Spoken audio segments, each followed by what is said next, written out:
How to export leads from Lusha. So first things first, let me go ahead and show you what you need to do.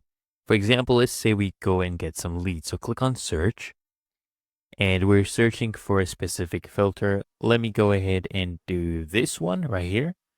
So I have my industry set as real estate, employee headcount, 200 to 500. Or if you want, you can go ahead and change this, right? Let's do 501 to 1,000. And then, yeah, this is our filter right now. And what we'll go ahead and do is we'll add some people to our list. So let's add this guy. Chief Financial Officer, Bavesh Mystery, British Land Real Estate. He has his email listed right here. So all you need to do is click on Show Details, right? And then come here. Now this has been saved to my contact. You come here and click on Save to List. And then just add this to your list. I have outreach right here, or you can go ahead and create a new one if you don't have an existing list. So do that. Now it's saving my contact. So once this is done, we will close this.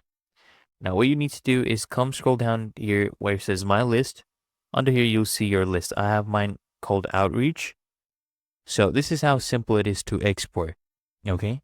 When you come here, what you need to do, you can either export to a CRM once you have that connected, of course, or you can also go ahead and export to CSV.